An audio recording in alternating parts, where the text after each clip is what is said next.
या देवी सर्वभूतेषु बुद्धिरूपेण संस्था नमस्तस्यै नमस्तस्यै नमस्तस्यै नमो नमः। आप सभी को मेरा प्रणाम।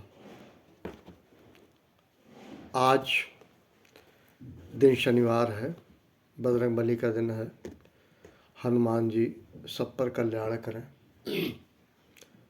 मैं छोटे बच्चों से संबंधित एजुकेशनल पैटर्न पे ग्रामर, जिसको हिंदी में व्याकरण कहते हैं, ग्रामर का जो शुरुआत होता है वो पार्ट्स ऑफ स्पीच से होता है, वर्णभेद से होता है।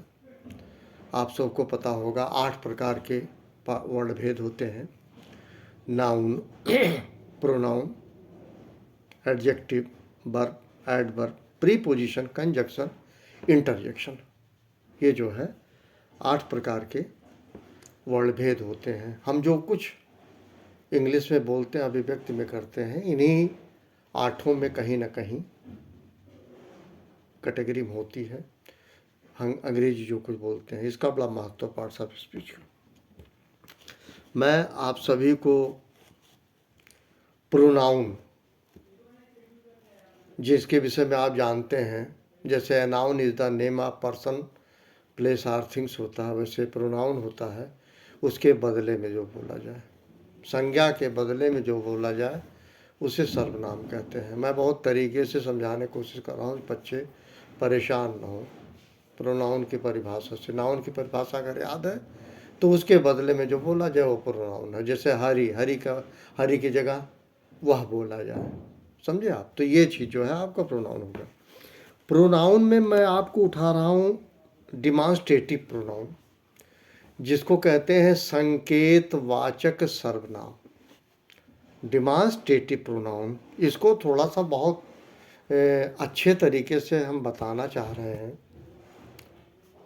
केवल 4 वर्ड है, this, that, these, those. This indicate करता है डिमॉन्स्ट्रेटिव प्रोनाउन करीब का, जैसे दिस इज पेन।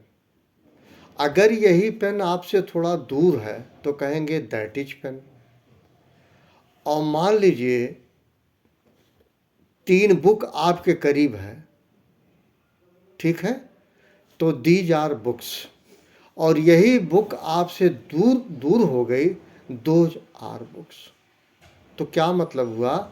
मतलब सिर्फ ये हुआ, सिंगुलर नंबर में, एक वचन में हम दिस का प्रयोग करते हैं नज़दीक के लिए, और जब वही डिस्टेंस पे होता है तो दैट का प्रयोग करते हैं दूर के लिए। लेकिन दोनों की स्थिति सिंगुलर नंबर की होती है।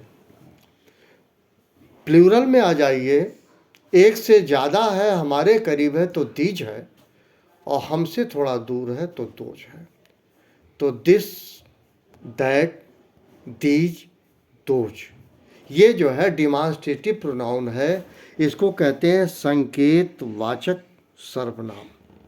इसको आप अपने दिमाग में रखिएगा कि this and that are used for the singular and these and those are used for the plural. Singular number मतलब एक वचन जिसमें एक होता है और एक से ज़्यादा होता है, उसे कहते हैं बहुवचन अंग्रेजी में, इंग्लिश में, ग्रामर के अंतर्गत। एक बात ये तो हो गया।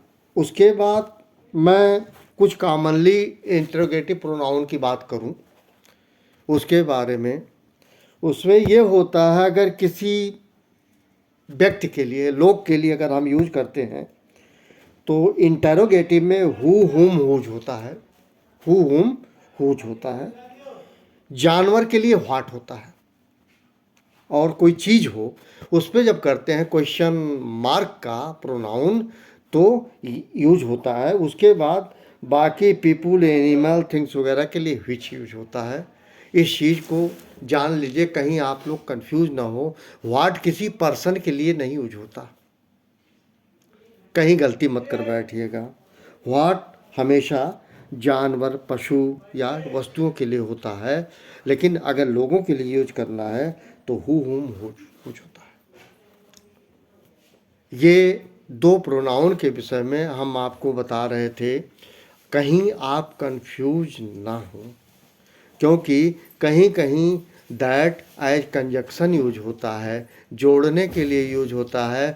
जब डायरेक्ट से इनडायरेक्ट में आप करते हैं तो कंजक्शन दैट का प्रयोग करते हैं रिपोर्टेड स्पीच के पहले, कोटेड स्पीच के पहले। जब आप इन्वर्टेड कामा हटाते हैं, कामा हटाते हैं, वो अलग है। यहाँ मैं सीधे सीधे आपसे ये कह रहा हूँ कि दो तरह के प्रोनाउन, पहला डिमॉन्स्ट्रेटिव जिसको संकेत कहते हैं, जैसे दिस इज अ पेन, और वही पेन दूर है, ठीक है, दैट इज अ पेन, वो दूर हो गया। अब यही मैंने बताया, मान लीजिए 3 बुक है, तो आप क्या करेंगे, दीज आर बुक्स, और यही किताब आपसे दूर है तो 2 आर बुक्स। बिल्कुल क्लियर रखिएगा कि सिंगुलर दिस दैट के लिए है और प्लूरल के लिए दीज और दोज है। इन्हीं शब्दों के साथ आप सभी को मेरा प्रणाम। और एक चीज़ मुझे बार बार याद आती है, रुक जाना नहीं तू कहीं हार के, कभी भी हारना नहीं, प्रयास करना। अगर सच्चे मन से कर्तव्यनिष्ठ होकर प्रयास करेंगे जरूर सफल होंगे।